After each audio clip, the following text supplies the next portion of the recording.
Hitting the ground shuffling, Joe Biden sees to it that thousands of Keystone Pipeline American workers lose their jobs. But it's okay, because our globalist friends are bringing on an army of robots so that lots of Americans will never have to work again. Building back better, baby.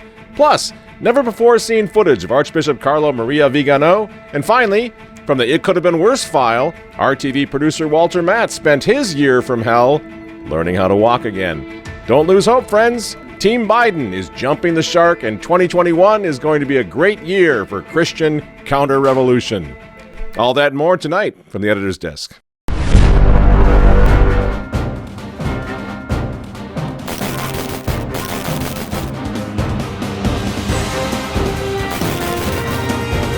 Good evening, ladies and gentlemen. Michael Matt coming to you once again from the offices of the Remnant newspaper. So, here's the latest from the cuckoo's nest.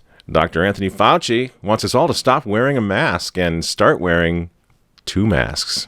White House advisor Dr. Anthony Fauci said today wearing two masks at once likely does provide more protection. You got your second mask yet? Oh, no, I got it. But around here in the Remnant office, I'd prefer, if you too, Walter, we need to have two masks, I think, moving forward, just to keep everybody safe. Because, you know, as we all know, without the mask, we're all going to die. Luke, help me take this mask off. But you'll die. I know. People say that, you know, wearing those masks is going to keep others safe. So we need to do it for the sake of the other. And Bill Gates tells us that we can save the whole world if we have smaller families and stop having all those kids, you know, so just abort the little ones and save the planet. Everything is about saving someone else, of course, with these people, because they are so huge. They're so gigantic, big-hearted people with big minds and big visions. Just want to save people, that's all. It's all about keeping us safe. So please, friends, just shut up, you know, lose your job. Don't go to church. Close that favorite little restaurant of yours down the street, and your kids, they don't need at school. Close the school down. We're going to save Grandma here. After all, this virus is nothing to fool around with. It has a 99.5% recovery rate. That's it. There's a big chance, you know, you could get this thing and die. So double down on the mask and lose your job. Dang it. That's their attitude. But friends, we know the truth. This has nothing to do with keeping anyone safe. You know that by now, right? Remember the 15 days and all that nonsense? It has nothing to do with your health. This is the revolution's political theater. The fourth industrial revolution, to be exact. And if you don't know what that is, take the dang mask off and Google it. You don't need to take my word for any of this stuff. They're very out in the open with what this is all about. And it's not as if Team Biden somehow failed to anticipate that closing the Keystone XL pipeline, for example, is going to cost thousands of American jobs. You see, that's the whole point here, friends. I've been saying this for a year. We need to wake up. On Joe Biden's first day in office, he killed thousands of American jobs. Joe Biden killed hundreds of Wisconsin jobs. What they're doing is they're trying to kill those old normal jobs. They're trying to wreck the world's economy, kill the jobs, get out of work, and force everyone now to accept the globalist alternatives, the green jobs, the tech jobs that pay the same rate, by the way, the same salary to everyone all across the board. You see, this is what they mean by the inclusive global reset. Are you not sick and tired of the word inclusive? Oh my gosh. I think Francis, if he couldn't use the word inclusive, he'd probably have very much less to say, because he uses it for everything. Everything's about being inclusive. And this is what it's all about. You see, we're all going to go to work for the globalists now. And there's going to be no more rich people and no more poor people. Just utopia. You see? That's what they got in mind. Now, of course, Fidel Castro tried this down in Cuba, by the way, which is why Southwest Florida is full of Cuban refugees who risked everything, including their lives, to get away from that hell on earth that was Castro's Great Reset. We're going to do this all again, only now it's going to be global. And you think this is about Democrat versus Republican politics, friends? That's just part of the theater. That's part of the game. They're all in on it together. And again, don't take my word for any of this, please. I'm begging you, don't take my word for it. Don't say Michael Matt said this about the Great Reset. Michael Matt said this about Klaus Schwab. Just Google it. The World Economic Forum is meeting right now, this week. So we have no excuse. A great time to check it out. It's all over the internet, all over YouTube. You can learn exactly what's going on here. Just Google Davos agenda to find out why you're really wearing that mask, too.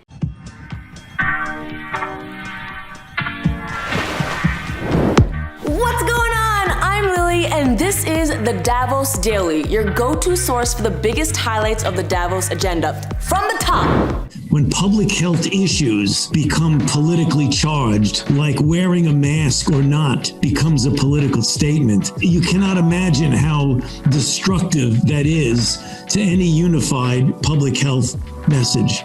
I completely agree. Wearing a mask is not political. It's responsible. Also, I break out all the time and a mask covers it. It's a win-win. Oh, yeah, she's so happy. It's just so cute. It's wonderful what they're doing, isn't it? A big, big, happy world without borders, no private property, smart cities, smart cars. I mean, what could possibly go wrong? And to keep us safe, they're also going to take away our car. Isn't that great? No more cars in the future. In 10 years after its first launch, it'll probably be so much better than people, most of us will be afraid to drive. You know why? Because autonomous vehicles will start talking to each other. They will miss each other by 1 centimeter. And we as humans will become our worst enemies because we're going to be the threat to our lives. The machines are going to be safe. And pretty soon after that, humans will be disallowed from driving. And that makes me mad because one of the things I love to do, is drive. I love driving cars. Yeah. And that's also a pretty independent thing. You get in your car, you can go anywhere you want in the Great American Roadway. Well, that's got to go. We got to get rid of the cars. And you say, well, that's never going to happen. Come on, America's never going to get rid of their cars. Gavin Newsom disagrees. That by 2035, in the next 15 years, we will eliminate in the state of California the sales of internal combustion engines. We will move forward to green and decarbonize our vehicle fleet here in the state of California. So, friends, while you're busy doubling down on your mask just to keep others safe, they're getting ready to go all full-on Blade Runner on you. Is that okay with you? Are you good with this? In 2016, Sophia the robot was unveiled and went viral. Now the company behind her has a new vision: to mass produce thousands of robots by the end of 2021. Hi, Sophia. How are you? Hi there. Everything is going extremely well. Do you like talking with me? Yes, talking to people is my primary function. Hanson Robotics develops extremely lifelike robots for human-robot interactions. We're designing these robots to serve in healthcare, therapy, education, and customer service applications. So the robots are designed to look very human-like Sophia. I'm already very interested in design, technology, and the environment. Never going to happen. Not here, not to us. No way. I wonder if that's true. Hey Siri, what is artificial intelligence? Artificial intelligence is intelligence demonstrated by machines, unlike the natural intelligence displayed by humans and animals, which involves consciousness and emotionality. Shall I continue? No, please don't. God help us. Please don't. We need to get rid of these things, Because there you have it, friends. You see what I mean? We're already halfway there. We know what the problem is. So why are we carrying these things around?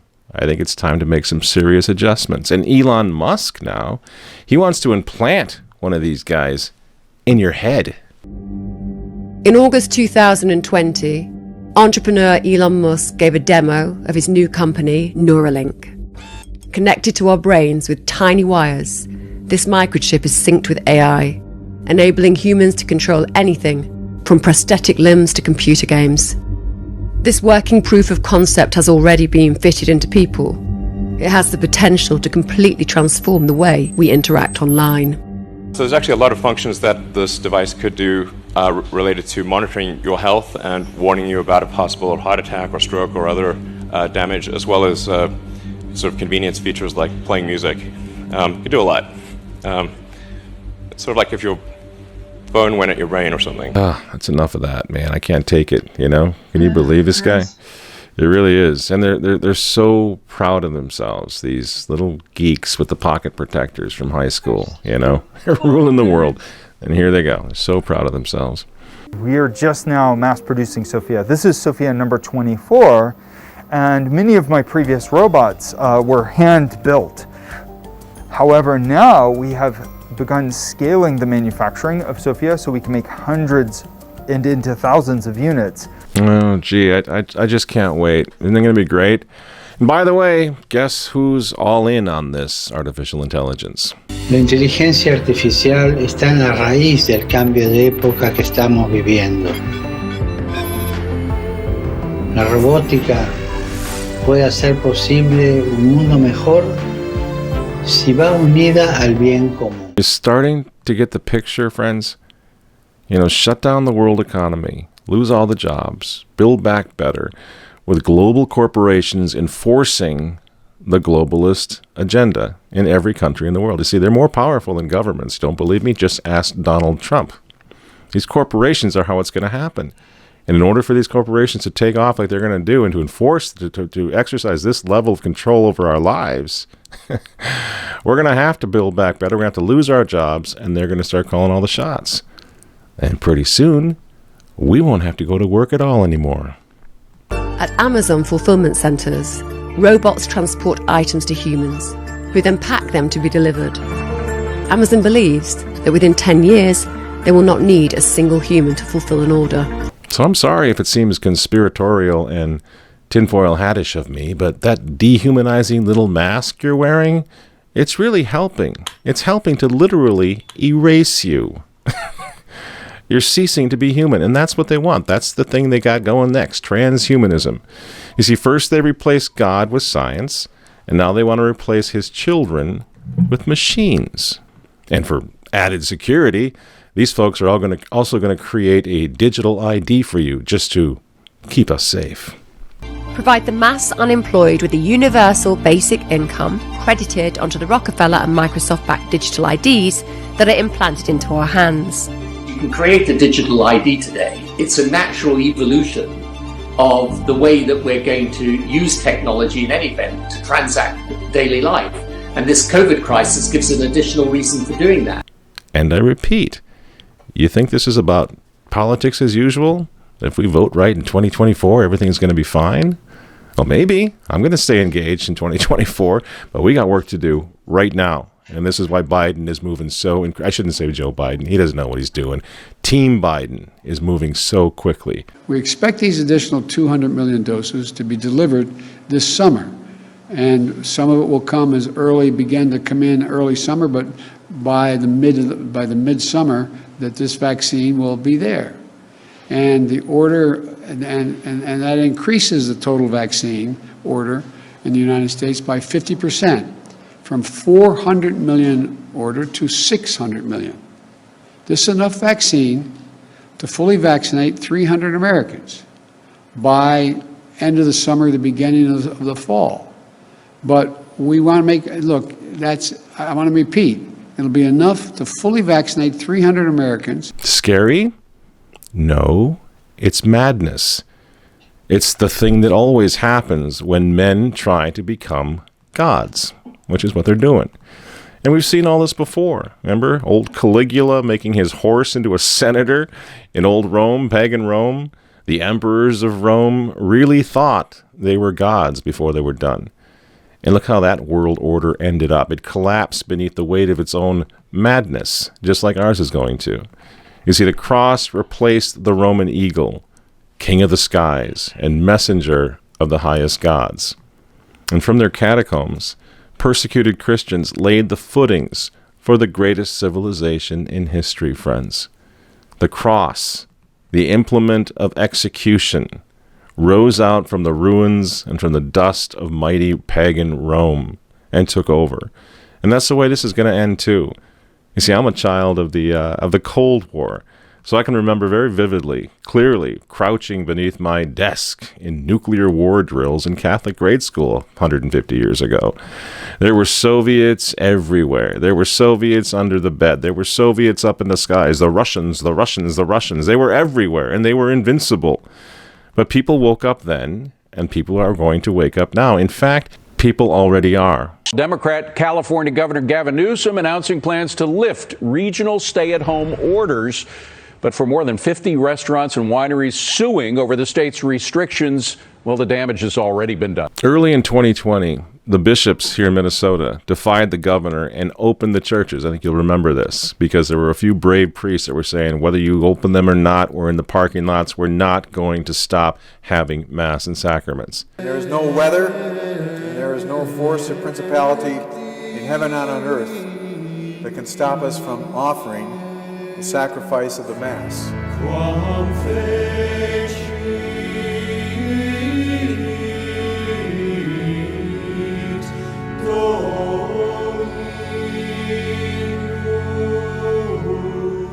And the bishops responded to that. Those churches here in Minnesota, every one of them, they're still open.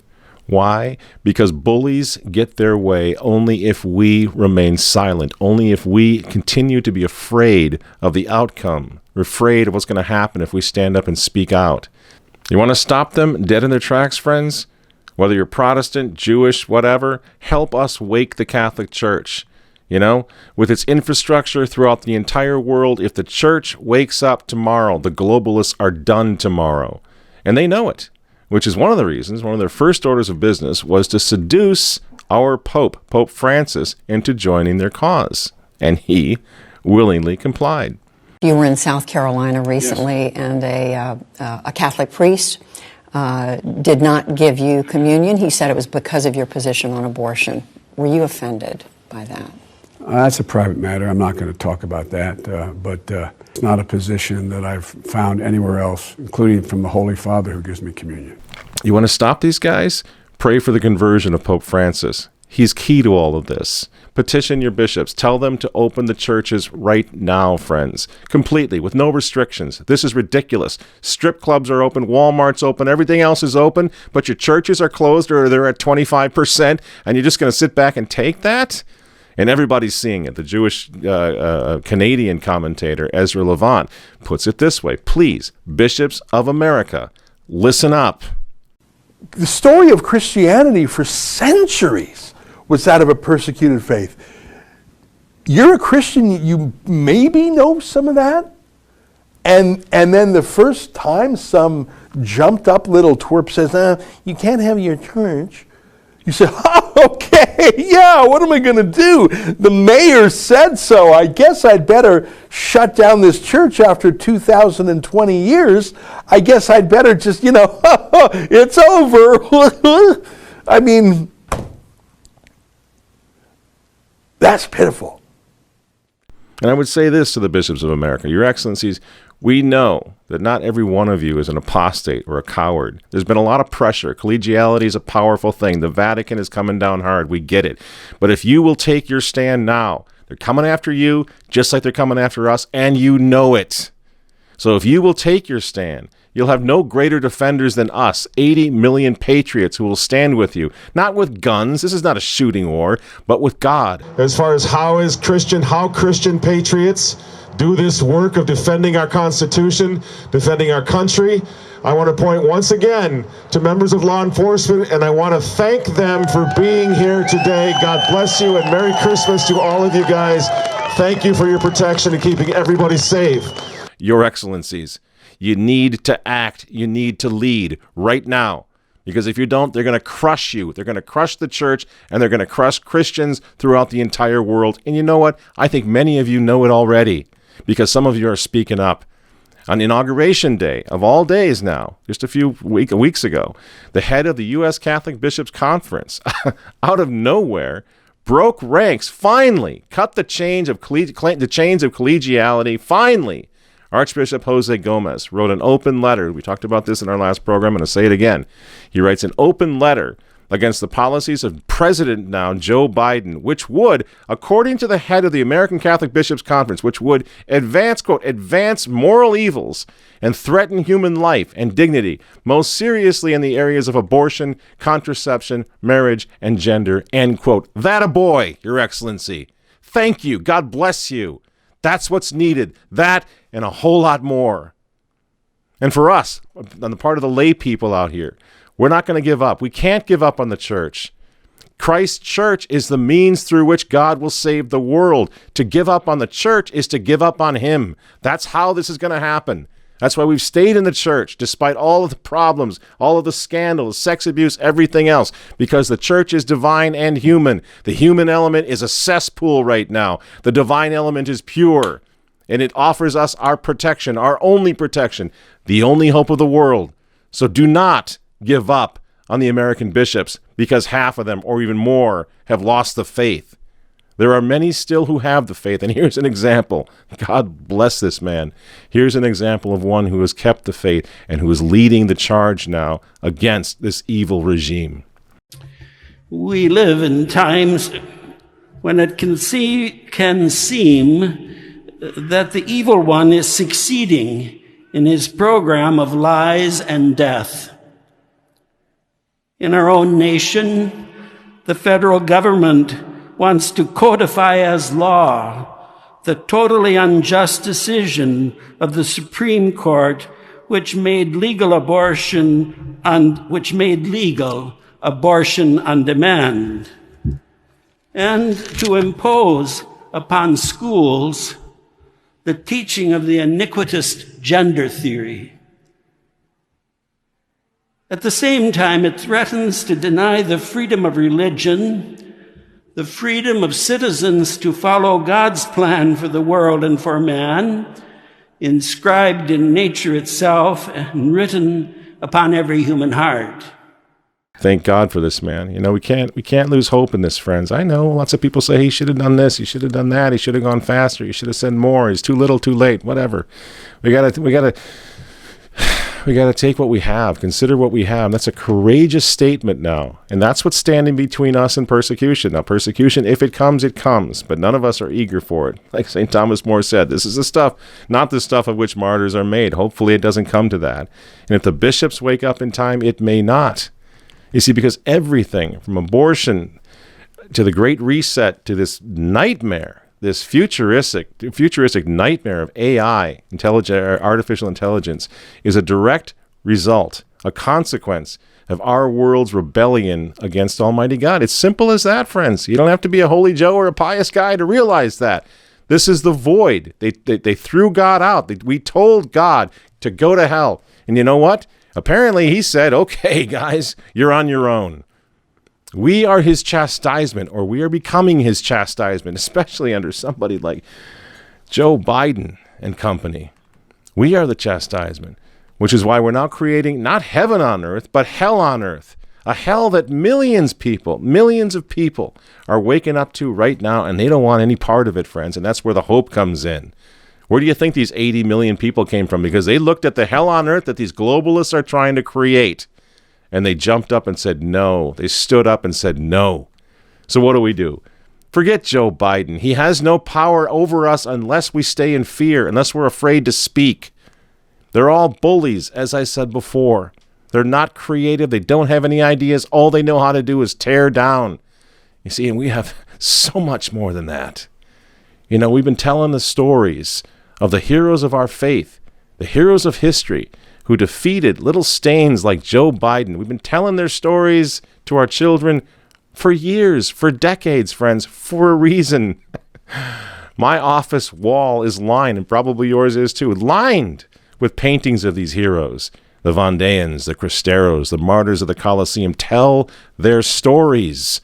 Remind everyone about these people who beat bigger and badder villains than Biden and Pelosi any day. And so now we have a chance. Now we have this chance to stand with those heroes. And what are we going to do? Back down because of pathetic little fools like Biden and Pelosi? I don't think so. What are you going to do, Joe? Kill all of us? Because for every one of us you take down, 10,000 will rise up to take our place.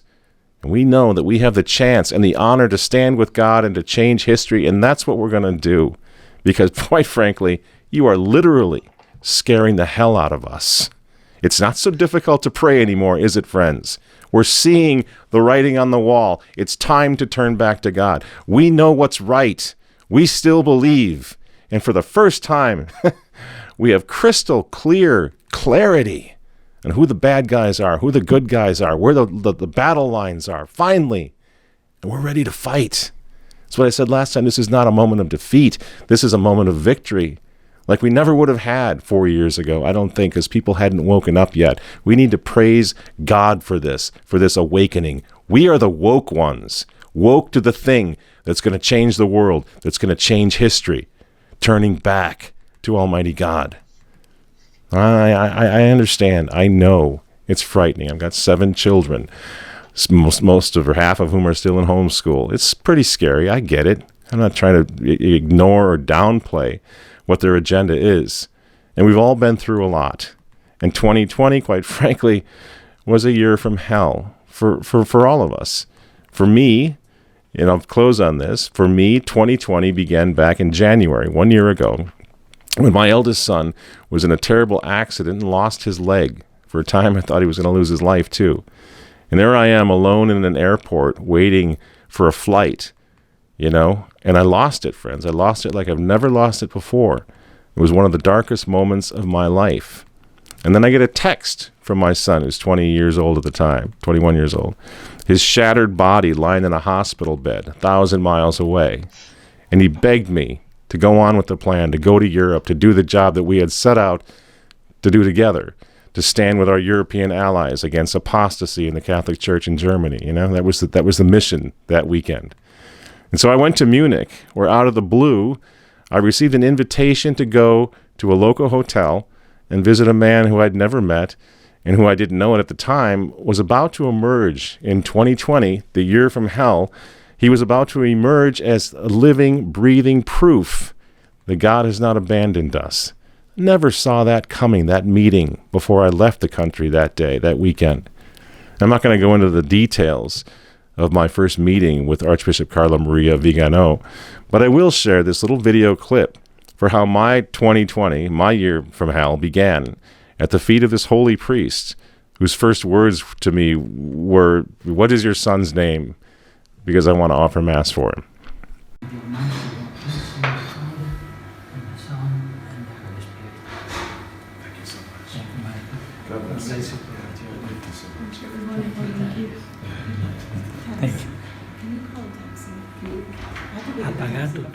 So why am I bringing this up now, a year later? It's because I want to share the reason. I've got a lot of hope right now, friends, and I had no idea at that darkest moment in my life, that before the year was out, as I knelt at the feet of this bishop for his blessing, I had no idea that man was about to rouse us all, inspire us all, fill us all with hope, He was about to push back against this rising New World Order that we're all tooth and nail fighting right now. He saw it coming, and I believe God sent him to us for a reason. He suddenly said, if no one else is going to speak up, I'm going to. And look what happened because he did. Because he did speak up, because he had the courage, because in the spirit of St. John Fisher before him, he did the right thing. And he would go on to resist our globalist Pope himself finally with such courage and conviction that the rulers of the world now took notice.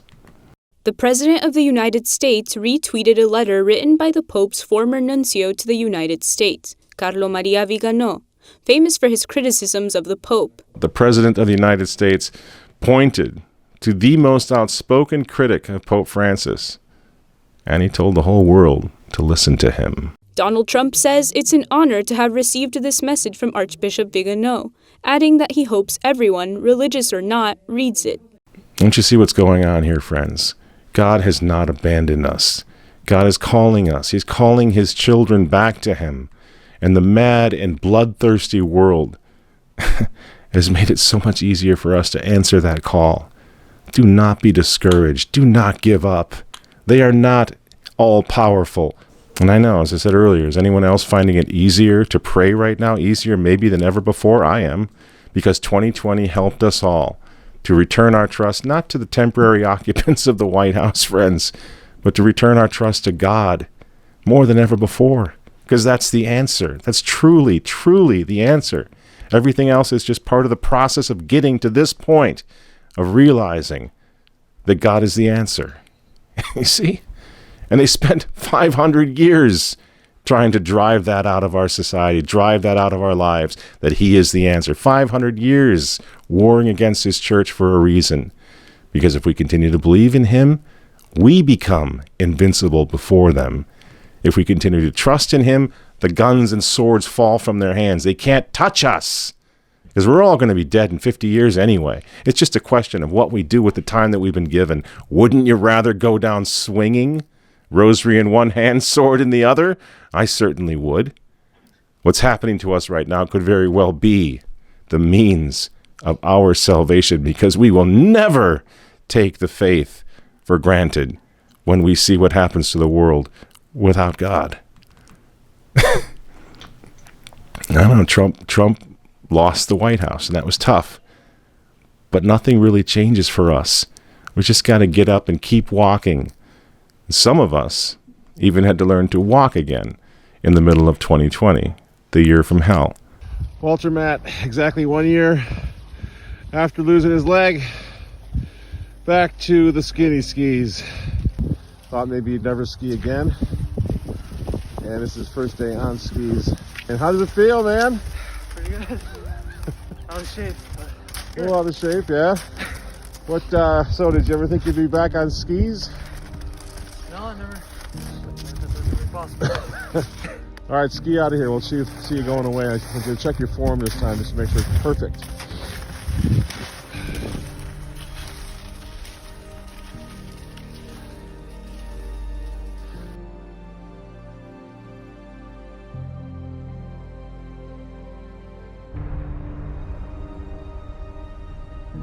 So I just want to share that with you. I know lots of you have been praying for me, for my son especially, for our family, wondering how he is a year later.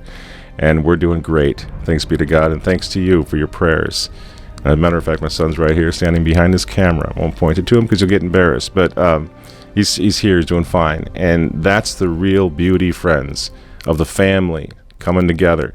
The family that follows Jesus Christ, staying together no matter what happens. And that's the message we got to get out, that no matter what happens, we can take it. We can deal with it. We can keep getting up. We need to keep the faith in Christ, and then there's nothing on earth that they can do to us. And when we get kicked down to our knees sometimes, yeah, I think God will carry us. Just as he's carried my family over a really tough year, he will carry us so long as we stand with him. We're not losing the war. We've just finally begun to really and truly fight for the faith. Joe Biden and a whole army of those stupid little robots can't do anything to stop us from doing that. And to you, Mr. Gates and Mr. Biden, the children of the sons and daughters of Christendom will live to see God damn your New World Order to hell. We'll see to that ourselves. I promise you that. Chin up, friends. God bless you. And I'll see you on the battlefield.